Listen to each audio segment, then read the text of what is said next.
প্রিয় ভাইরা আমার, আপনি ঋণ পরিশোধ করতে পারবেন, কিন্তু গীবত করে যাচ্ছেন, গীবতটা কিন্তু পরিশোধ করতে পারবেন না। ঠিক না বেটি? আপনার মতো পাপী নেতা দেখবেন যে কালকে আমাদের ময়দানে আপনার বিরুদ্ধে আমি মামলা করব, হয়তো দুনিয়া আপনি আমার বিরুদ্ধে মামলা করতে পারেন, কিন্তু আমি আল্লাহ তাআলা হাশরের মাঠে আপনার বিরুদ্ধে মামলা করব।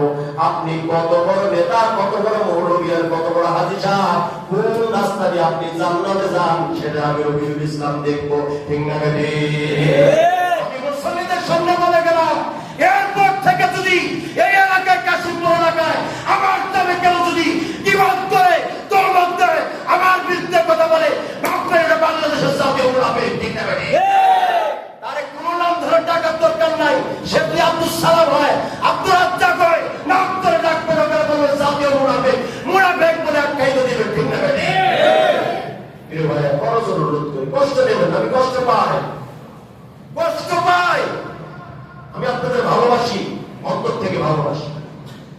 এই যে এতগুলো কথা বললাম, আমি এর মধ্যে কাউকে কষ্ট দিয়েছি? হ্যাঁ, জোরে বলেন আমি। আর একটু জোরে। প্রিয় ভাইরা আমার, এই জন্য আপনার সামর্থ্য অনুযায়ী দান করবেন। এরপরে আমার দানের ক্ষেত্রে হাতটাকে আপনি একেবারে বেঁধে রাখবেন না, যতটুকু পারবেন দান করবেন। আর আপনি যখন দান করবেন, আপনার সম্পদ বাড়াইয়া দিবে কে? আরো জোরে। সম্পদে বাড়াতে নাজিল করবে কে? বেলালের কিছুই ছিল না, তারপর নবীজি বলতেন, বেলাল বেশি বেশি করে দান করো, কারণ দান করলে রিজিক বাড়াইয়া দেয় কে? প্রিয় ভাইরা আমার, এর জন্য কোরআন দিয়ে দেশটা চলুক, রাষ্ট্র চলুক, পৃথিবী চলুক, আমরা চাই কি চাই না? আরো জোরে। এই যদি রাষ্ট্রে যদি কোরআন প্রতিষ্ঠিত হয়ে যায়, ইসলামী আইন যদি প্রতিষ্ঠিত হয়ে যায়, ইসলামী রীতিনীতি যদি প্রতিষ্ঠিত হয়ে যায়, তাহলে দেখবেন 8টা জিনিস সুন্দর করে চলবে। 1 নাম্বার হলো 8টা জিনিস সুন্দর করে এই পৃথিবীতে প্রতিষ্ঠিত হবে। এর মধ্যে 1 নাম্বার হলো ন্যায় বিচার। আজকে আমাদের সমাজে ন্যায় বিচার আছে না নাই? জোরে বলেন। বড়লোকের জন্য এক বিচার, গরিবের জন্য আরেক বিচার, তাই না? এই ভাষা বলতে পারবেন? ঠিক না? বড়লোকের জন্য এক বিচার, গরিবের জন্য আরেক বিচার। যদি ইসলাম প্রতিষ্ঠিত হয়, বড়লোকরা গরিবদের প্রতি জুলুম করতে পারবে না, গরিবরাও দল পেতে পারবে, এদের প্রতি জুলুম করতে পারবে না। সমতা হয়ে যাবে, ন্যায় বিচার হয়ে যাবে। এই যে 17 বছর বিচার হয়েছিল, এর মতো ভালো বিচার, ন্যায় বিচার মানে আর বাংলার ইতিহাসে হয় নাই। ঠিক না? এত সুন্দর বিচার, এত সুন্দর বিচার। বাড়ি হলে একখানে, খুনি মামলা আরেকখানে, বাড়ি হলো টাঙ্গাইল, মামলা হলো কাশিমপুর। চুরি করছে মোবাইল, দিয়েছে ধর্ষণের মামলা। আর যারা কিছুই করে নাই, ধর্ষণ করে নাই, চুরিও করে নাই, ওদের আবার ওরা আন্তর্জাতিক মামলায় গ্রেফতার হয়ে গেছে। আর এদেশে যারা ধর্ষণের সেঞ্চুরি করে, তারা আবার জামানাতের বের হয়ে চলে যায়। ঠিক না বেটি? এই জন্য এই দেশে ইনসাফ কায়েম হবে, ন্যায় বিচার প্রতিষ্ঠিত হবে। 1 নাম্বার 2 হলো জনগণের কল্যাণ সাধিত হবে। জনগণের কাউকে থাকবে না, কেউ বলা ঝাঁকিয়ে ঝাঁকিয়ে বলতে পারবে না, তুই আমার চিনিস, অমুক নেতার পিছনে আমি চামচা হই, তার বাথরুমে, তার বদনামি বাথরুমে নিয়ে দেই, তার আমি গাড়িতে করে বিভিন্ন গাড়ি নিয়ে দেই, এরপরে তার বাড়ির বাজার করে দেই। তুই আমার চিনিস, আমি 1 ফোন করলে তোর কত বড় ক্ষতি হতে পারে। তার মানে হলো এমন একটা অবস্থা হবে। 2 নাম্বার হলো জনগণের কল্যাণ সাধিত হবে, ভালো কাজে কল্যাণ হবে। জনগণের রাস্তার সমস্যা রাস্তা হয়ে যাবে, জনগণের বাড়ির সমস্যা বাড়ি হয়ে যাবে, জনগণের নানান কিছু সমস্যা দেখবেন সঙ্গে সঙ্গে সমাধান হয়ে যাবে। কারণ এটা মানুষের কোনো ক্যালিক নয়, কারণ এটা আল্লাহ তাআলার ওয়াদা। জোরে বলি সুবহানাল্লাহ। নাযিল করবে কে? আল্লাহ। নাম্বার 3 হলো সৎ কাজের আদেশ হবে, অসৎ কাজের নিষেধ হবে। আপনি দোকানে একজনের বিরুদ্ধে গীবত করতেছেন ইচ্ছা মতো, এক লোক গিয়ে বলবে, ভাই গীবত করা যাবে না। এক লোকের বিরুদ্ধে আপনি গালিগালাজ করছেন, দেখবেন আরেক ভাই গিয়ে বলছে, খবরদার করা যাবে না। এই মুহূর্তে মসজিদে আযান হয়ে গেছে, এবার অনেকেই দেখবেন বলবে, ভাই মসজিদে আযান হয়েছে, চলো চলো চলো দলে দলে মসজিদে গিয়ে নামাজ আদায় করি। সুবহানাল্লাহ।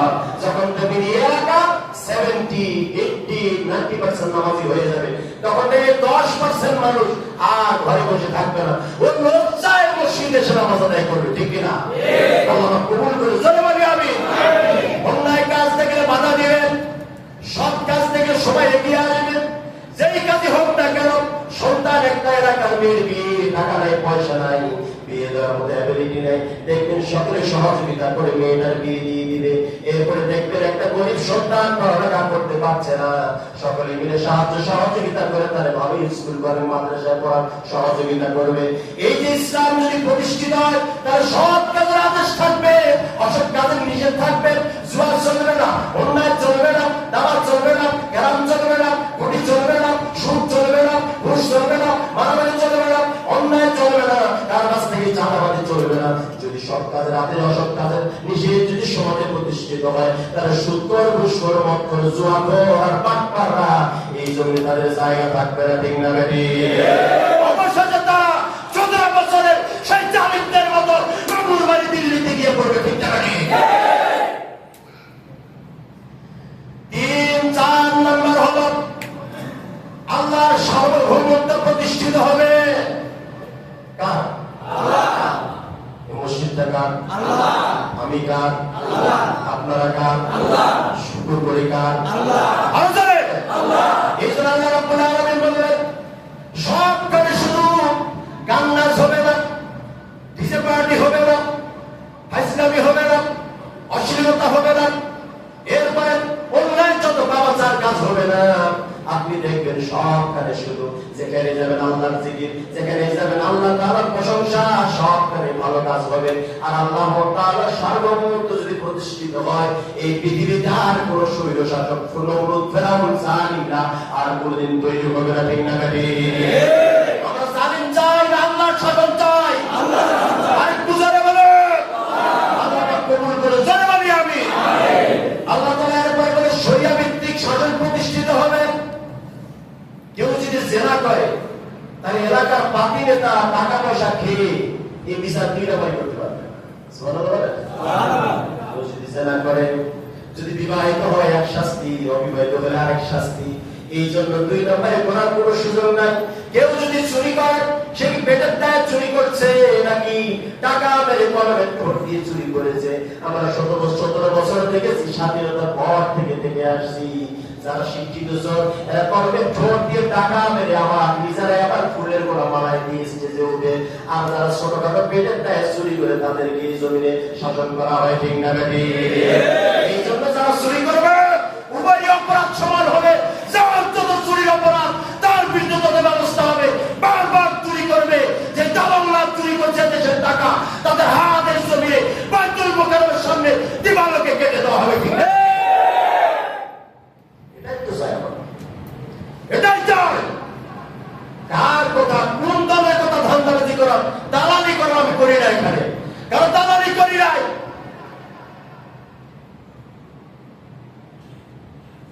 এরপরে 7 নম্বর হলো 7 নম্বর হলো অন্যায় থাকবে না, বাবাচার থাকবে না, অশ্লীলতা থাকবে না। এরপরে ন্যায় ভিত্তিক ইনসাফ প্রতিষ্ঠিত হয়ে যাবে এবং সামাজিক গরিবদের সামাজিক অধিকার আদায় করা হবে। এই জন্য প্রিয় ভাইরা আমার, এই জন্য চুরি, রাহাজানি, অন্যায়, সুদ, ঘুষ এই সমস্ত কিছু দূর করার জন্য কোনো কিছু করার লাগবে না।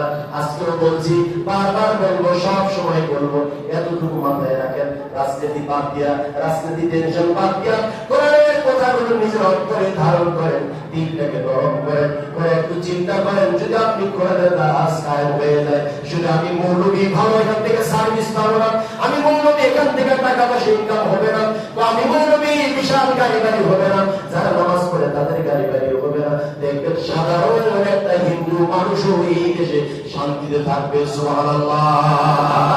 এই শান্তি দিবেন কে? আল্লাহ। আরো জোরে আল্লাহ, আরো জোরে আল্লাহ বলি আমিন, আমিন। আরো জোরে বলি আমিন। এই দেশে ইসলাম প্রতিষ্ঠিত হোক আমরা চাই, কোরআন প্রতিষ্ঠিত হোক আমরা চাই। যদি আমরা যে দলাদলি মারামারি করছি, আরেকটা জিনিস দেখি ইদানিং প্রচন্ড খারাপ লাগে। শেষ কথা, আলোচনা শেষ, প্রচন্ড খারাপ লাগে। সেটা হলো যে আমরা এখন এই দেশে টুপিওয়ালা আর টুপি ছাড়া দুই হয়ে গেছে। এখন আমরা এমন হয়ে গেছি রাজনীতির কারণে একদল আরেক দল যে পরিমাণ গালিগালাজ করছি, কি দাঁড়িয়েওয়ালা কি দাঁড়ি ছাড়া। এই যে গালিগালাজ করতেছি, আল্লাহ ভালো জানে এই গালিগাছের মাঝখানে কবে যেন খালা উনি আমার এসে কবে যেন আবার ঢুকেছে। এই জন্য ভাই যারা যে রোল করে না কেন গালিগালাজটা করেন। এই যে স্টেজে মাইক নিয়ে ইচ্ছা মতো চলছে, যেই দলে হই, সেটা হুজুরের দল হোক আর হুজুর সারা হোক, যেটাই হোক, ভাই গালিগাছগুলো কমাই, এই কিবতগুলো কমাই, অন্যের কিবত, অন্য যারা গালিগালাজ করে দোয়া করেন, আমরা শুধু দোয়া করতে, আপনি দোয়া করেন যারা হেদায়েত দান করুন। কিন্তু মিথ্যা, আপনি যখন একজনের ব্যাপারে বলছেন, অসংখ্য মিথ্যা একত্রিত হচ্ছে। এই জন্য আমাদের এসব না করি, একজনের ব্যাপারে বিভিন্নখানে বসে গ্রুপ মিটিং করে দোকানপাটে বসে বিভিন্ন কথাবার্তা বলছি, এটা গুনাহ হচ্ছে, তহমত হচ্ছে। আপনি কারোর ব্যাপারে একটা কথা বলেন, হুজুর 4-5টা বিয়ে করছে, সাপোজ আমাদের মসজিদ ইমাম সাহেবের কঠিন দেশ 5টা বিয়ে করছে, তাহলে ইনকাম করে না। এখন হুজুর একটা বিয়ে করছে, এই হুজুরের ব্যাপারে আপনি যে বললেন হুজুর 5টা বিয়ে করছে, আপনি তার উপরে মিথ্যা আরোপ করেন, হুজুরের চরিত্র ভালো না, আপনি তার উপর মিথ্যা বলেন। এই মিথ্যার তহমত, তহমত দিলে জীবন তহমত। আর তহমতের বিধান হলো আপনি কারো ব্যাপারে এমন একটা কথা বলবেন যেই কথাটা তার সাথে যায় না, মানায় না, এরপরে আল্লাহ তাআলা ওই কাজ করবে, আপনার দ্বারা ওই কাজ না করায়া আপনার মৃত্যু হবে না। আপনি যদি কারো চোর মানেন, তারা ভাববেন আপনারা চোর সাজাইয়া ব্যবস্থা করে জুতার মালা গোলাইয়া ব্যবস্থা করে তারপর মৃত্যু করাবেন। এই জন্য সাবধান হয়ে যান। হুজুরের ব্যাপারে যে আপনি বলেন হুজুর জেনা করো, তাহলে আপনার দ্বারা আল্লাহ ওই কাজটাই করাবে, করাইয়া আপনার সাইজ করে তারপর আপনার মৃত্যুবরণ করাবে। যেন আমরা এই নির্মম ইতিহাস পরিণতি আমাদের না হয়। আল্লাহ পাক আমাদের সকলকে বোঝার তৌফিক দান করুন। জোরে বলি আমিন। আর একটু জোরে। আজকে আবারও বলছি, এখনো বলছি, কেউ যদি ভাবেন আমি জানি আপনাদের বিরুদ্ধে কথা বলি, রাজনীতি করি, আপনাদের বিরুদ্ধে কথা বলে আপনাদের কষ্ট দিই, কারো যদি মনের ভিতরে এমন ধারণা পোষণ হয়, তাহলে আমি বাড়িতে যাবো, বাসায় যাবো, আপনি আমার মাশাআল্লাহ ফোন করে দিবেন, হুজুর আগামী সপ্তাহ থেকে আপনি আসবেন না, আমরা একজন হিজড়া হুজুর নিয়ে আসবো। আসসালামু আলাইকুম ওয়া রাহমাতুল্লাহি ওয়া বারাকাতুহু।